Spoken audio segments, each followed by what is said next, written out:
Hello viewers, আসসালামু আলাইকুম। আজকে টিউটোরিয়াল আমরা দেখব কম্পিউটারের অথবা ল্যাপটপের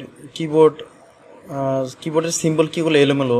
তো এলোমেলো হয়ে যায় অনেক সময় কিবোর্ডের ল্যাঙ্গুয়েজটা যদি আপনার ডিফারেন্ট কান্ট্রির হয়, যেমন ইউনাইটেড স্টেট না হয়ে যদি অন্য একটা কান্ট্রির যদি এটা সেট হয়ে যায় বা যে কোনোভাবে এটা হইতে পারে, তখন এটা কিবোর্ডগুলো এলোমেলো শো করে। মানে কিবোর্ডের আপনার আলফাবেট কিগুলো ঠিক থাকবে, নাম্বার কি ঠিক থাকবে, বাট সিম্বল কিগুলো যেমন @ hash slash forward slash backward slash এগুলো এলোমেলো দেখাবে।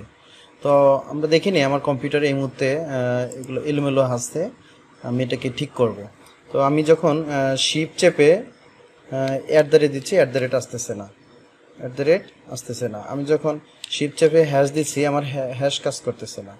আমি আবার এই পাশে শিফট চেপে আমার একটা স্ল্যাশ দিচ্ছি, আসতেছে না।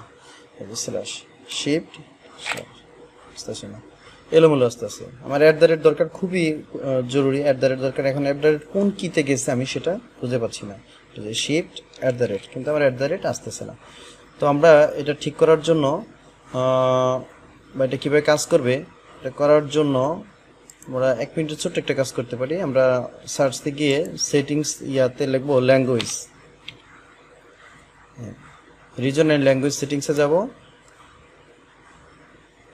এখানে গেলে আমার ল্যাঙ্গুয়েজে দেখা যাচ্ছে ইংলিশ ইউনাইটেড স্টেট, এখানে ঠিকই আছে, বাট কিবোর্ডটা আমার ঠিক নেই সম্ভবত। তো আমি দেখি, এখানে ক্লিক করে অপশনে যাব।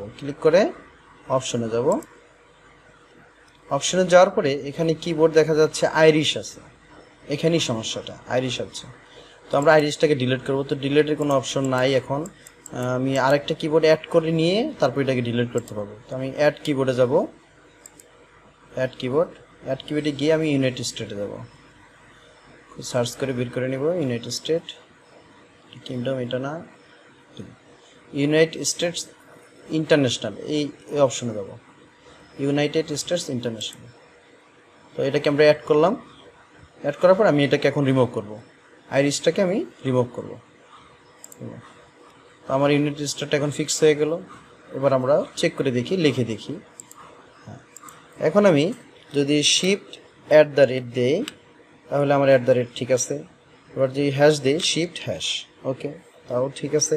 এবার আমি স্ল্যাশ যদি দিই, শিফট চেপে স্ল্যাশ দিলাম,